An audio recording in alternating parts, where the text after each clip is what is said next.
H2 Intereconomía, tu espacio semanal sobre el hidrógeno. Porque en Radio Intereconomía apostamos por el sector energético y la energía limpia. Presenta Rubén Gil.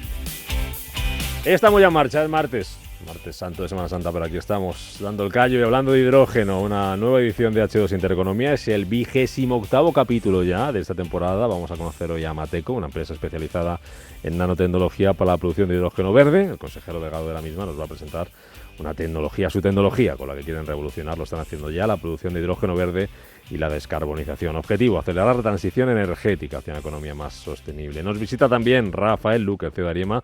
Con él vamos a tomar el pulso al sector del hidrógeno. Vamos a hablar hoy también con él y con nuestro invitado de inversión en hidrógeno y de si el sector y España son interesantes para invertir. Antes de eso, con Mireia Calderón, como cada semana, nos toca contar lo que nos ha dejado el mundo del hidrógeno durante la última semana.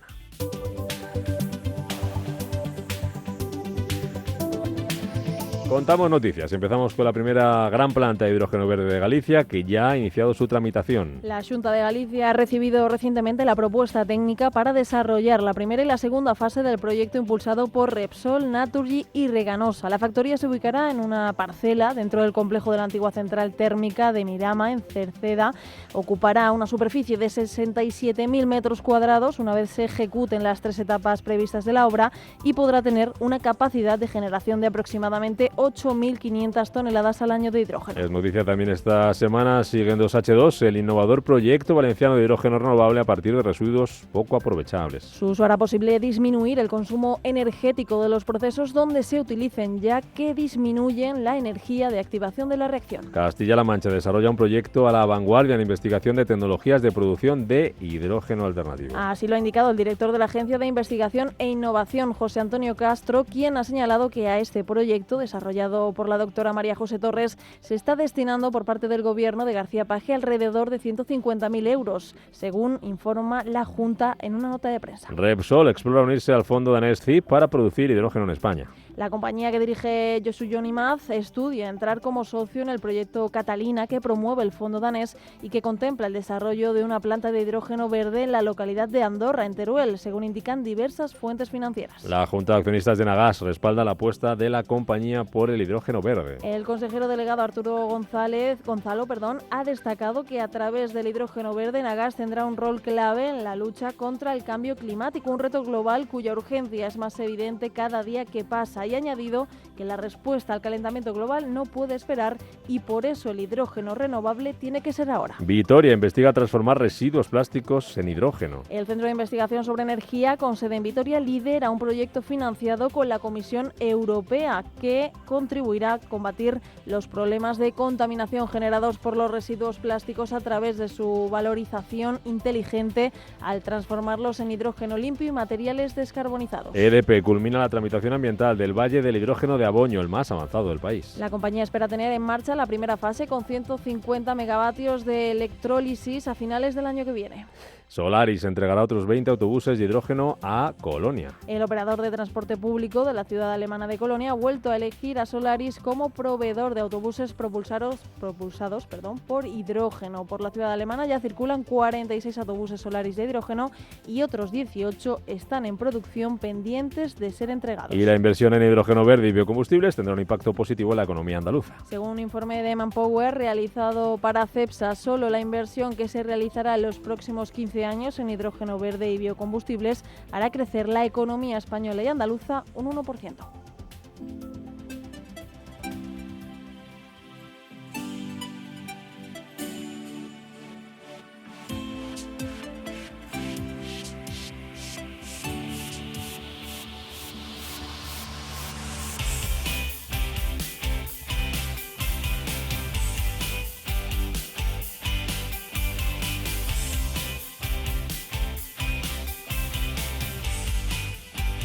Las 11:35 minutos de la mañana, en marcha ya H2 Intereconomía, este espacio que hacemos cada semana de la mano y con ayuda de Ariema. Rafael Luque, consejero delegado de Ariema, ¿cómo estás? Muy buenos días. Muy buenos días. Bienvenido, me daba yo de Semana Santa, fíjate. No, hay que trabajar, el sector privado tiene que levantar el país. Por suerte para mí y por desgracia para ti, te tengo aquí en el estudio, que siempre es un placer. ¿Cómo estás? Pues muy bien, y contento hoy oyendo las noticias, Rubén, porque da gusto escuchar que la producción científica española en el ámbito del hidrógeno sigue siendo intensa. Aquí tenemos muchos buenos centros de investigación, muchas universidades haciendo actividad. Esto a veces se queda en publicaciones y consulta una patente, pero en ocasiones, y hoy vamos a hablar de ello, pues da lugar a nuevas empresas que generan riqueza, empleo y oportunidades hoy, en nuestro país. Como dices, vamos a tener un ejemplo de ello hoy con nuestro invitado, que vamos a hablar también de inversión en hidrógeno, de la apuesta por España y por el sector. No nos podemos quejar como estamos en España ahora mismo de hidrógeno, ¿no? Siempre se puede hacer algo mejor. ¿Es una oportunidad el hidrógeno para invertir? ¿Es una oportunidad España para invertir en hidrógeno, Rafa? Sin duda es una oportunidad, pero como cualquier oportunidad de inversión, tiene su componente de oportunidad y su componente de riesgo. Hay que tener cuidado, es un sector nuevo, es un sector volátil, se puede comprobar, de hecho, con la evolución de las empresas cotizadas en el mundo especializadas en hidrógeno, con lo cual, pues los principios generales de inversión, de la prudencia y la diversificación, son aquí especialmente necesarios. Preguntaban hoy en el consultorio de bolsa por Air Liquide, me acordaba de ti. Preguntaba a un oyente que si era una oportunidad para entrar, para comprar. Vamos con nuestro invitado de hoy, que tiene muchas cosas que contarnos. Muchas son muchas. Vamos a centrarnos en alguna de ellas y sobre todo en el hidrógeno, que es lo que nos ocupa hoy. Es Iker Marcaide, que es el presidente ejecutivo de Zubi Group, que es consejero delegado y cofundador de Mateco, que es inversor en más empresas, que es emprendedor. Don Iker, bienvenido, muy buenos días. Buenos días, gracias por tenerme. Encantados por la visita, encantados de que nos acompañes. Es además por contárselo a los oyentes, aunque esto será largo y tendido para otro día, cuando Iker quiera contarnos, la primera startup tecnológica española que debutó en el Nasdaq. Días, ¿no? Una empresa que fundasteis en el año 2009, sí, que está todavía aquí presente con 1.000 empleados. Sí, en España. Negocio en España, imagino que en más países, y que desde el año 21 cotizando en el Nasdaq, nada más y nada menos. Sí, yo creo una experiencia para sentirse orgulloso del talento español. O sea, y España tuvo la sede está en Boston, que es de donde la fundé, después de terminar los estudios en Boston, pero realmente en todo momento, ¿no? La presencia del talento y el equipo español ha sido clave en el éxito de este proyecto. Como los que emprendéis nunca os conformáis, Iker, siempre vais un pasito más allá. Ahora tenemos Mateco, empresa, nanotecnología, producción de hidrógeno verde. ¿Esto qué es exactamente? ¿Cómo surge? A ver, ¿cómo llega Iker Marcaide al hidrógeno? Sí, pues yo creo que como todas las cosas buenas que pasan en la vida, ¿no? A veces de rebote y sin tanta planificación, ¿no? O sea, las cosas importantes, nuestros hijos, la pareja que conocemos y tal, esto no se puede planificar, ¿no? Cuanto más la elijas, peor. La pareja, digo, sí, no sé. Y bueno, y la verdad es que es verdad que en los últimos 15 años, pues desde esa primera experiencia, ¿no? Peer Transfer, que después se cambió el nombre a Flywire, pues vengo creando empresas e invirtiendo en empresas. Y en los últimos 10 años con Zubi, como plataforma muy centrada en resolver retos sociales y ambientales. Y yo llevaba la idea de poder crear empresas igual aprovechando trabajo de ciencia, científicos, centros de investigación, ¿no? Y este pasado verano me presentaron a Gonzalo y a su grupo de investigación, el que hoy es cofundador y CTO del proyecto, y me llamó mucho la atención porque él y su equipo llevaban 10 años trabajando en nuevos materiales muy asociados a la descarbonización. También fue una casualidad el ver la posible aplicabilidad al hidrógeno, ¿no? A la producción de hidrógeno. Y es este tipo de cosas que cuando escuchas dices, ostras, esto no puede terminar en el cajón de un centro de investigación. O sea, esto debería terminar en absolutamente todos los rincones del planeta, ¿no? Te enamoró. Porque al final, digamos que el gran reto del cambio climático, y es verdad que parte de la ecuación se va a poder resolver con la electrificación, es que siempre va a haber un hueco, si pensamos en transporte, ¿no? Pensemos aviones, barcos, no podemos llenarlos de baterías, ni tampoco en industria, por ejemplo, a alta temperatura, es muy complicado utilizar las baterías y la electrificación, ¿no? Entonces siempre va a haber un hueco ahí para los combustibles renovables, digamos que la forma más sencilla de cómo reemplazar los combustibles fósiles, y esa palanca, ¿no? Fundamental en el cambio climático que nos preocupa, ¿no? a muchos y sufrimos cada día, el gran reto es el coste de producción. O sea, el coste de producción de la opción de combustible renovable, como puede ser el hidrógeno no contaminante, es mucho más cara que la contaminante, ¿no? Los combustibles fósiles. Y esto, claro, digamos que la tecnología con la que yo me crucé puede ser un pilar fundamental para mejorar el coste de producción. ¿Cómo es esa tecnología? ¿Qué es esa tecnología exactamente? ¿Qué es lo que hacéis en Mateco? Porque lo cuento yo, pero claro, dicho así, nanotecnología para la producción de hidrógeno verde. Claro. Pues, bueno, nosotros estamos en Valencia, ¿vale? Entonces, esto básicamente es construido sobre 10 años de investigación en tecnología de materiales. Lo que el equipo inventó son unos nuevos materiales, catalizadores, que son los que facilitan las reacciones químicas que suceden en el electrolizador, ¿no? Pues, por ejemplo, en electrolizadores como los que desarrolla Ariema, que al final, digamos que los electrolizadores, una de las variables más importantes en la producción de hidrógeno que determina los economics, ¿no? El coste de producción, es precisamente esas reacciones químicas que se deben a los catalizadores, ¿no? Los catalizadores pueden condicionar cuánta energía se necesita para facilitar, ¿no? Esa separación del hidrógeno en hidrógeno, del agua en hidrógeno y oxígeno. Y también, por ejemplo, en qué condiciones puede operar un electrolizador, por ejemplo, densidades de corriente, etcétera, etcétera. Entonces, es una variable muy crítica y es lo que produce Mateco y ya está vendiendo por todo el mundo e incluso escalando, y en unos meses pues vamos a abrir la nueva fábrica ya a escala Gigafactoría en Valencia. Y lo que ofrece son esos catalizadores, pero también en formato electrodos, que podría ser ese polvo que es el catalizador, ¿no? Depositado sobre un sustrato, un electrodo, que se puede insertar dentro de la máquina que es el electrolizador, ¿no? Entonces, digamos que para mí, por la cara también que me miras, ¿no? Es como, para mí también es un poco fuera como la primera aproximación a esto de ciencia, nanotecnología, etcétera, etcétera, ¿no? Y lo que es, ¿no? Integrar un equipo Eso científico. fue de lo más diferente, ¿no? De las cosas que son diferentes. Cada empresa, como contabas antes, cada empresa es diferente, pero esto era muy diferente, ¿no? Lo que habías hecho hasta ahora, ¿no? Sí, sí. Yo digo que esto es lo bonito, a mí me encanta aprender, es verdad que lanzarme en cosas que no tengo absolutamente ni idea. Desde la ingenuidad te lanzas, ¿no? Y el primer paso si te lanzas o no, ¿no? Una vez que te lanzas ya es para adelante, ¿no? Y a toda velocidad. Entonces, en este caso, es verdad que la parte de I+D, de ciencia, ¿no? De laboratorio, es crítica, es importante, no solo para tener los mejores productos, sino para ser relevantes, ¿no? E incluso, pues, preservar y potenciar, ¿no? Los activos intangibles asociados. Y al final, pues bueno, es también un tipo de proyecto que requiere una serie de inversiones, ¿no? En equipamiento, en CAPEX, en instalaciones, pues distintas, ¿no? A una empresa, por ejemplo, más tecnológica, digital. Le pregunto a Rafa, un segundo, y que si me permites. Lo que hace una empresa como Mateco, a una empresa como Ariema que hace electrolizadores, ¿qué le aporta? ¿Cómo le beneficia? A ver, nosotros estamos muy felices, de hecho estamos colaborando. Lo que puedo contar es que de hecho hemos ya presentado un proyecto de I+D en colaboración que está pendiente de resolución para su financiación, porque esto al final, el desarrollo tecnológico actual y sobre todo el desarrollo industrial se basa en colaboraciones en las cuales para nosotros en concreto, como Ariema, fabricante de electrolizadores, tener muy cerca a un fabricante de electrodos es fundamental.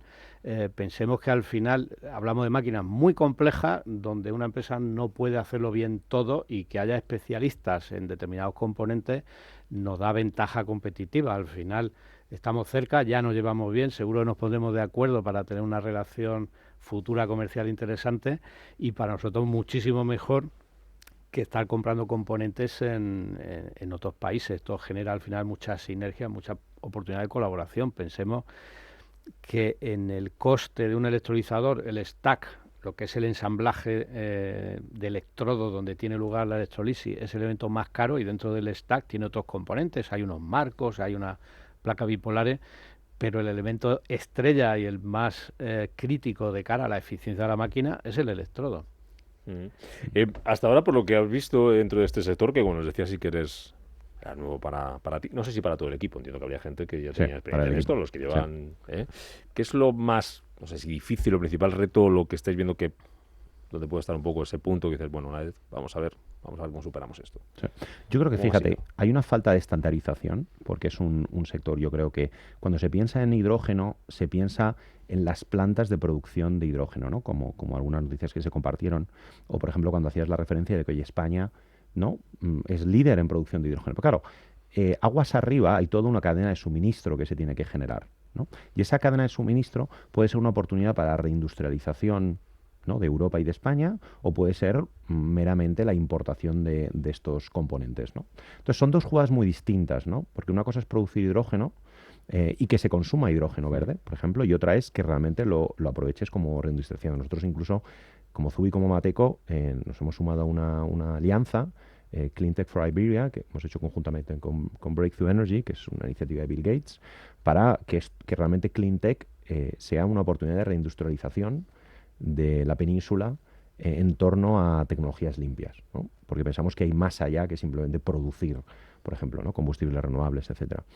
Entonces, como es una industria emergente, lo que es verdad es que hay una falta de estandarización, por ejemplo, en testeos, ¿no? De componentes. Nosotros, por ejemplo, tenemos pues, clientes que están haciendo absolutamente los mismos tests, ¿no? Porque pues confían cuando lo hacen ellos, ¿no? Esos tests. Si lo piensas es no estamos hablando del coste, trabajar dos veces. ¿no? Trabajar ¿no? en tiempo y en dinero, ¿no? Entonces, esto tiene que evolucionar, ¿no? De una manera donde la información pueda fluir mucho más eficientemente y con ello facilitar la adopción, ¿no? de distintos elementos, ¿no? Y para nosotros es verdad que es un proceso, ¿no? Es un proceso y cuando pensamos en negocios, ¿no? Deep Tech, basados muy en ciencia y tecnología, pues es verdad que tiene una curva de crecimiento muy distinta, ¿no? Porque requiere unas inversiones iniciales importantes para tener capacidad productiva, para tener equipamiento, etcétera, ¿no? Un ciclo de adopción largo. Y después eso sí, ¿no? Cuando ya empiezas a estar integrado, pues entonces los volúmenes se disparan, ¿no? Por contar cosas de Mateco, ya te dejo que preguntes sobre Mateco, Rafa, sobre inversión, que sé que tiene muchas cosas que preguntarle y compartir con nuestro invitado de hoy, con Iker Marcaide. Estáis mencionadas por The Objective como una de las startups más prometedoras de 2023. En cuanto a planes de futuro, tenéis en mente invertir 15 millones de euros hasta el año 2025, una fábrica de catalizadores y electrodos con una capacidad instalada inicial de 1 gigavatios. Sí, nosotros... Cosas interesantes. Sí, o sea, a nosotros nos gusta pensar en grande, ¿no? O sea, si nos lanzamos a algo es porque en este caso queremos ser los líderes globales y queremos tener nuestra tecnología. ¿Para competir, por ejemplo, con quién? Pues, ¿Con quién nos queréis mirar? Pues la realidad, fíjate, la realidad es que es una cadena de suministro que se está generando. Digamos que la alternativa más obvia es no tener un catalizador, ¿no? Y asumir que, bueno, que me ahorro dinero, pero voy a tener un peor rendimiento en mis electrolizadores. Eso sería un poco lo que, como no había buenas alternativas, ¿no? Es lo que algunos clientes están usando, simplemente, ¿no? Nuestro objetivo al final es, oye, si en un mundo donde no solo a nivel durabilidad, eficiencia, sino pensamos en economía circular, en uso de materiales, o sea, al final tenemos que ir a unas densidades de corriente, a una buena utilización de los equipos, ¿no? Y los materiales asociados. Esto al final va a ser posibilitado por Mateco y es el mundo hacia donde va, ¿no? Entonces, en nuestro caso, nuestro objetivo es, en este momento estamos centrados en dos tecnologías, en AM y en alcalino, y queremos estar absolutamente en todos los electrolizadores del mundo de estas tecnologías. Para el que no le quede claro, AM y alcalino, ¿cómo son estas dos tecnologías? Claro. Así fácilmente explicable. Venga, profesor Luque. Bueno, aquí hemos hablado con frecuencia. A día de hoy hay dos tecnologías comerciales de electrolizadores, son los alcalinos, que dentro llevan potasa disuelta en agua, y los PEM, que llevan una membrana polimérica de nafión. La tecnología que menciona Iker, que es muy interesante, la tecnología AM, es un término medio que trata de aprovechar las ventajas de cada una de estas tecnologías, interesantísimo, que de momento lo que hay es muy precomercial porque tiene un problema a día de hoy de durabilidad. Estas máquinas tienden a romperse pronto y hablamos de un sector donde el electrolizador es importante que dure muchos años porque es una inversión costosa y de largo plazo. Aprovecho para reforzar lo que comentaba Iker del tema de la estandarización. Un electrodo de un electrolizador típicamente es un disco, es una, digamos, para explicarlo simple, es una chapa con un recubrimiento catalítico. Y efectivamente la estandarización es un problema. Por ejemplo, esto lo vamos a medir en pulgadas o en centímetros, porque en teoría estamos trabajando en el sistema internacional, deberíamos medirlo en centímetros, pero pensemos que si vamos a comprar un coche, todavía las ruedas del coche nos las venden en pulgadas, 16, 18 pulgadas. El sector del hidrógeno está naciendo y todos estos estándares efectivamente están por imponerse. De hecho, hay iniciativas interesantes en Europa como el Electrolyzer Partnership. Nosotros con Mariema ya formamos parte, ahí hay fabricantes de electrolizadores y fabricantes de componentes y es uno de los objetivos, que haya unos estándares europeos que beneficien a la industria europea, que lógicamente va a estar en dura competencia con la americana y con la asiática. Y hay un punto geoestratégico como muy interesante en esto, ¿no? Si pensamos también pensamos en el hidrógeno verde como una industria que emerge como una fuente de exportar energía renovable, ¿no? Sea eólica, solar, etcétera. Entonces, hay muchos países que se quieren posicionar en esto, ¿no? Y al final quieren conseguir la masa crítica y están proporcionando los incentivos. Y después hay un tema que, por ejemplo, asociado a distintas tecnologías de electrolizadores, algunos usan materiales críticos como iridio, como platino, ¿no? Que está muy vinculado también, ¿no? Tiene un riesgo geopolítico muy alto. Por ejemplo, Europa ha decidido que quiere minimizar eso, ¿no? Para tener más soberanía en su estrategia de descarbonización. Nuestra tecnología, por ejemplo, no usa, ¿no? Materiales, lo que son los PGMs o materiales críticos. Y esto, pues bueno, pues le puede dar crecimiento a la industria porque vamos, que no hay suficiente iridio, ¿no? Para escalar la necesaria producción de componentes y de electrolizadores, por ejemplo, ¿no? Y esto, pues es un palo en la rueda importante. La inversión en hidrógeno, ¿cómo está, Iker? Tú que sabes mucho de ambas cosas. Pues mira, es interesante, ¿no? Porque comentaba Rafa que hay un punto de volatilidad, hay un punto de, cuando pensamos en las valoraciones de las empresas, cuando pegan estos saltos hacia arriba y hacia abajo, yo creo que están muy construidas sobre venta de expectativas y sueño, ¿no? Y ese es un poco donde está la industria, ¿no? Yo sí que soy positivo y optimista porque hay un punto, ¿no? Que en las transiciones la pregunta es, vale, ¿quién debería salir perdiendo de esta transición está a favor o estará contra, ¿no? Y por ejemplo, en fotovoltaica, los incumbents, ¿no? Los establecidos, claramente no estaban a favor, ¿no? Y esto ralentizó el crecimiento de la industria. Nosotros en lo que estamos viendo es que en hidrógeno verde los primeros que levantan la mano y están activos precisamente son los grandes corporates energéticos. Bueno, solo ver cómo en Oriente Medio están, ¿no? explícitamente diciendo que van a apostar por el hidrógeno, por fuentes alternativas a los combustibles fósiles y que quieren ser los líderes en producción a nivel global y utilizar, ¿no? las mismas tuberías que tenían. O sea, ya es bastante representativo, ¿no? Que a día de hoy los proyectos más grandes en el mundo están ahí, ¿no? Entonces yo creo que no solo creo que esto es un juego de los que entran, ¿no? De los disruptivos, sino es un juego donde, y si pensamos en los nombres españoles, ¿no? Mencionas Cepsa, por ejemplo, pues está haciendo una apuesta, ¿no? visiblemente muy, muy, muy fuerte, ¿no? Y el resto de los Nagas, Repsol, etcétera, también. Rafa, preguntas. Sí, de hecho el mundo de la inversión, en la parte que tiene, digamos, más transparencia, que es el mundo de las empresas cotizadas, ahora mismo ya, no en España, pero sí en otras bolsas como Nasdaq, bolsas europeas y asiáticas, hay empresas cotizadas. El fondo de Renta 4, que asesora Yemen Hidrógeno, pues tenemos en cartera muchas empresas. De hecho, el criterio es empresa con buena tecnología, pero la volatilidad ha sido muy dura. O sea, este fondo de inversión se puso en marcha en febrero del año 2020, hace ya 4 años, tuvo una subida de un 140% y ahora, curiosamente, sorprendentemente, desde luego para mí el primero, ha vuelto al valor inicial. O sea, realmente empresas conocidas del sector, voy a citar un par de ellas, ya que hoy hablamos de electrolizadores, pues hay 2 fabricantes en Noruega, Nel y Hydrogen Pro, y es que cotizan hoy más barata de lo que cotizaban hace 4 años cuando tienen una posición tremendamente más aventajada. O sea, claro, esto tiene una volatilidad tremenda que lleva a que Hydrogen Pro, por ejemplo, que llegó a capitalizar más de 400 millones, es una empresa pequeña, pues ahora ha caído a menos de 100, pero presenta resultado, que lo hizo la semana pasada, y en 2 días ha subido un 20%. O sea, es un sector muy volátil, en particular por su transparencia se nota mucho en empresas cotizadas, por lo cual la diversificación es importante.